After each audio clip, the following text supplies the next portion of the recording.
उतंक राजा पौष्य के कहने पर एक बार फिर से शुद्ध होकर के जो आचमन संबंधी उसने अशुद्धता बरती थी उसको सुधार करके पुनः उनकी धर्मपत्नी के निवास स्थान में गए और उनके सामने जैसे ही गए तो छत्रानी का पुनः दर्शन हुआ।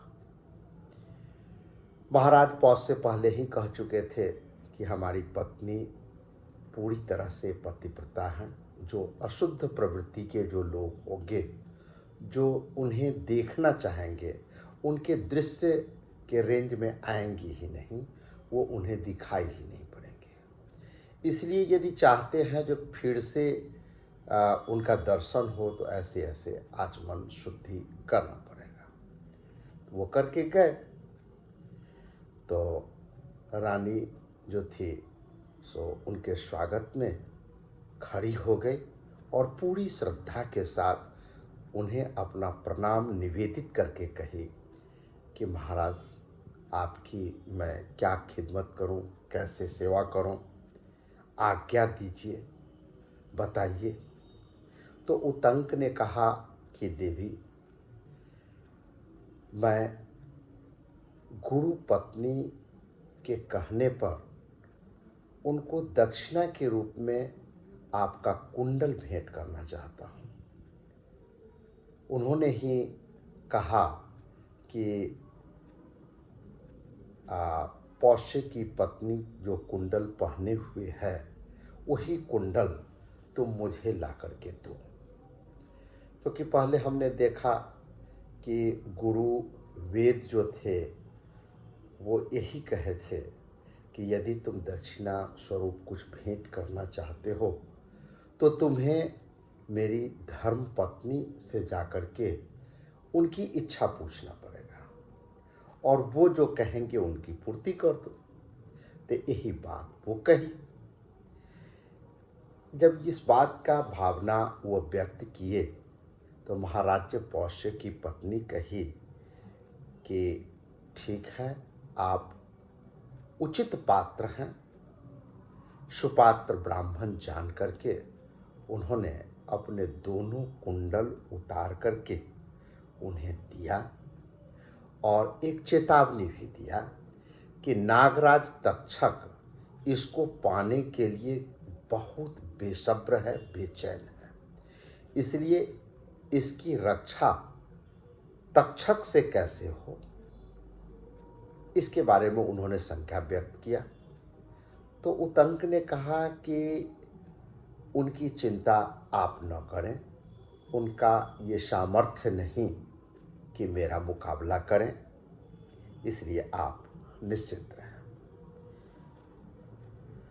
और कुंडल प्राप्त करके महाराज पौष्य के निकट आए और कहे क्या, तो अब हम आपसे विदा चाहेंगे, क्योंकि वहाँ जो हैं गुरु पत्नी इंतजार में हैं कि ये कुंडल कब आए और उन्हीं कुंडलों को पहन करके वो एक व्रत करना चाह रही हैं, इसलिए हमारा वहाँ जितना जल्द हो सके पहुँचना अनिवार्य है।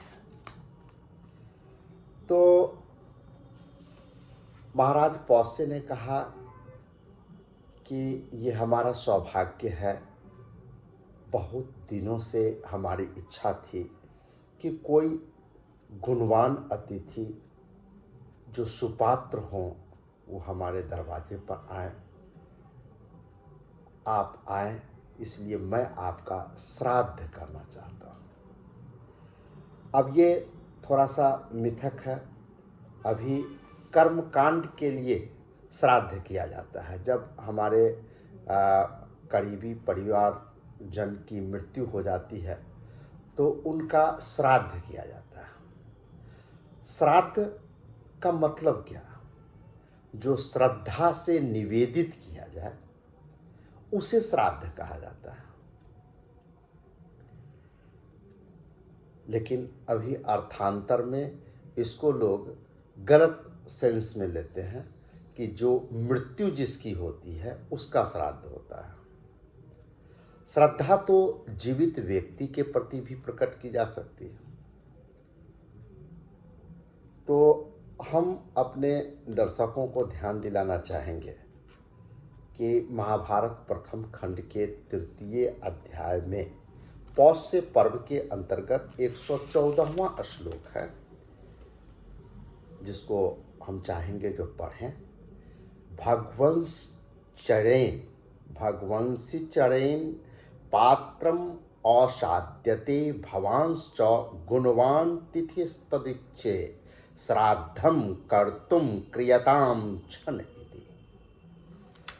मतलब हुआ क्या कि श्राद्ध श्रद्धापूर्वक होता है। मृत्यु के बाद जो श्राद्ध होता है, ये जो कर्मकांड रखा गया, इसके प्रति हमारे महर्षियों की सोच ये थी, अपने पूर्वजों के प्रति असीम आस्था को प्रकट करने के लिए कि जब आप जीवित थे, आपका प्रेम हमें मिला, हमें पुष्पित पल्लवित होने का मौका मिला, और यह जितना हम सके आपकी हमने सेवा की। अब आप इस लोक को छोड़ चुके हैं, मेरा मन नहीं मान रहा है, इसलिए मैं श्रद्धा स्वरूप आपको निवेदित कर रहा हूँ, और पूरे अंतः मन से, पूरे श्रद्धा से जो उन्हें निवेदित किया जाता है उसे श्राद्ध कहते हैं। तो श्राद्ध तो श्रद्धा की वस्तु है। तो यही बात महाराज पौष्य अपने अतिथि उतंक को कह रहे हैं कुंडल प्राप्त करने के बाद कि आपका हम श्राद्ध करना चाहते हैं। तो इसलिए थोड़ा सा आश्चर्य होता है कि जीवित व्यक्ति का श्राद्ध कैसे, ये इसे यहाँ स्पष्ट किया गया है।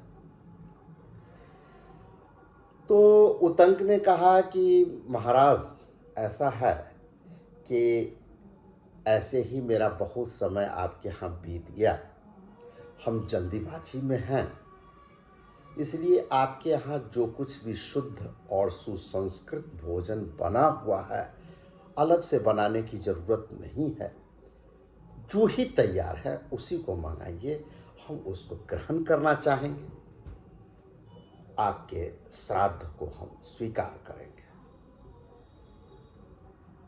तो महाराज का आदेश हुआ और उतंक के सामने भोजन प्रस्तुत हुआ। तो जब उतंक भोजन ग्रहण करने के लिए शुरू किए तो उन्होंने देखा कि भोजन ठंडा है और उसमें बाल है, सर का बाल। हम लोगों के यहाँ भी कभी कभी खाना खाने बैठते हैं तो भोजन में बाल निकल जाता है, जो इसे अच्छा नहीं माना जाता है। इसलिए आज अच्छे अच्छे होटलों में आप देखेंगे कि सिर को ढक करके भोजन बनाया जाता है। विद्यालयों में भी मध्याह्न भोजन का कार्यक्रम चलता है, वहाँ भी जो रसोइयों के लिए परिधान है, ड्रेस है, उसमें सिर को ढकने की बात है, ताकि धोखा से भी बाल खाना में नहीं गिरे। क्योंकि बाल खाना में पड़ा हुआ देख करके किसी का भी मन थोड़ा सा विचलित हो जाता है। तो यही हाल उतंक का हुआ। उतंक जब देखे जो खाना में बाल पड़ा हुआ है और खाना अशुद्ध है, तो वो बोले कि ये तो अपवित्र अन्न है। ऐसा निश्चय करके कहे कि जो देखिए महाराज, आप हमको कैसा श्राद्ध दे रहे हैं, किस प्रकार की श्रद्धा दे रहे हैं, ये तो अपवित्र अन्न है, इसे मैं कैसे ग्रहण करूं। और उन्होंने क्रोध के वशीभूत हो श्राप देते हुए कहा कि जाइए महाराज, आप अंधे हो जाएंगे, क्योंकि आपको इतनी भी समझ नहीं है, आपने भोजन का परीक्षण तक नहीं किया, देखा भी नहीं और प्रस्तुत किया। ये तो अतिथि सत्कार की ये बिल्कुल ही गलत परंपरा है। इसलिए उन्होंने श्राप दे दिया, जो आपको चूँकि दिखाई नहीं दिया बाल, इसलिए आप क्या हो जाएंगे, अंधे हो जाएंगे। तब महाराज पौष्य भी इस श्राप के बदले श्राप देते हुए उन्होंने भी कहा कि आप शुद्ध अन्न को दूषित बता रहे हैं, जाइए आप भी निसंतान हो जाएंगे। इस प्रकार से जब महाराज ने श्राप दिया उतंक को, तो उतंक ने कहा कि महाराज, श्राप के बदले श्राप देना कहाँ से उचित है, ये तो आपने बिल्कुल ही गलत किया। पहले ऐसा करते हैं कि आप इस अन्न को स्वयं ही देख लीजिए जो क्या स्थिति है, प्रत्यक्ष देख लीजिएगा।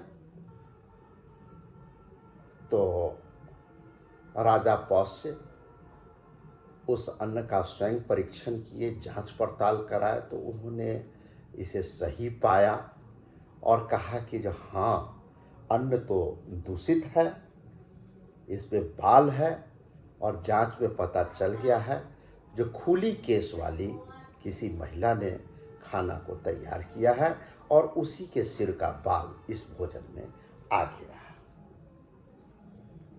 और काफी देर का बना हुआ भी है, इसलिए ठंडा भी हो गया।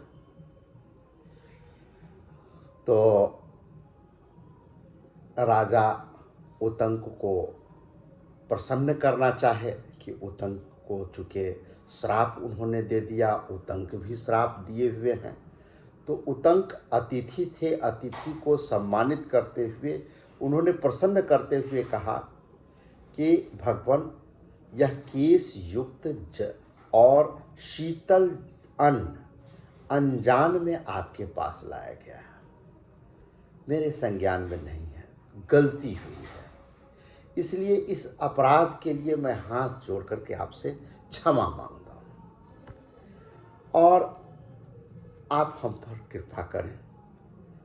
आपने जो हमें श्राप दिया अंधा होने का, इसे कृपया वापस ले लें।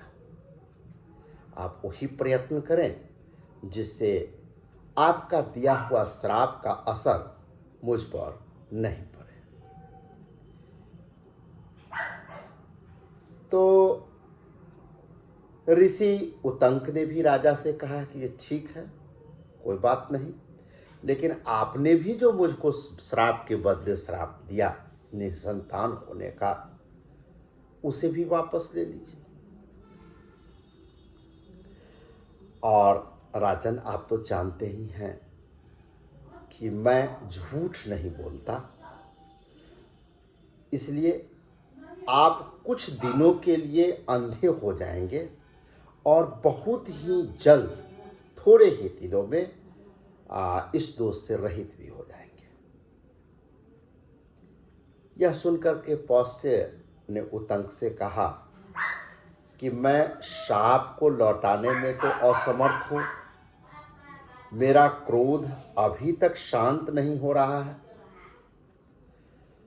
क्या आप ये नहीं जानते कि ब्राह्मण का जो हृदय होता है वो मक्खन की तरह, नवनीत की तरह होता है, जो मुलायम और जल्दी पिघलने वाला होता है, लेकिन इसके विपरीत उसकी जो वाणी होती है वो तीखी धार वाली छुरे के समान होती है।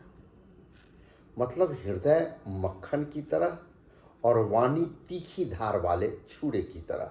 इसलिए आप देखेंगे कि ब्राह्मण गुस्साते हैं तो श्राप दे देते हैं, लेकिन हृदय में उनको किसी से कोई मतभेद नहीं, वो सभी को आशीर्वाद ही देते रहते हैं। लेकिन ठीक इसके विपरीत हम क्षत्रिय हैं और क्षत्रियों का जो स्वभाव होता है वो इसका उल्टा होता है। उसकी वाणी मतलब बोली जो है सो एकदम मनमोहक, लुभावना, एकदम मक्खन की तरह चिकनी चुपड़ी बातें होती हैं, लेकिन हृदय जो है पैनी धार वाली छुरी के समान होती है। इसलिए ऐसी दशा में जो कठोरता है हमारी हृदय में, जिस कारण मैं शाप को बदलने में असमर्थ हूँ, इसलिए आप जाइए। ये चर्चा आई है पौष पर्व के अंतर्गत, जिसमें ब्राह्मण और क्षत्रिय के बीच में भेद को, अंतर को स्पष्ट किया जा रहा है। इस प्रकार से जब राजा ने असमर्थता व्यक्त की कि हम सांप को लौटा नहीं सकते हैं, तो ऋषि उतंक गंभीर होकर के बोले कि देखिए, आपने जो सांप के बदले सांप मुझे दिया, गलत तरीके से दिया। आप स्वयं बाद में अपने स्तर से जांच भी की और उसमें हमारे द्वारा जो कही गई बातें हैं, जो भोजन ठंडा था, भोजन में बाल था, ये सारी की सारी बातें प्रमाणित हो गई। और इसके बाद भी आप हमको दिया हुआ श्राप वापस नहीं लौटाएंगे,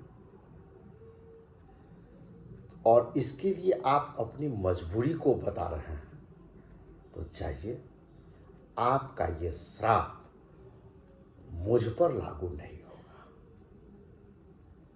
इस प्रकार से तर्क देकर के ऋषि ने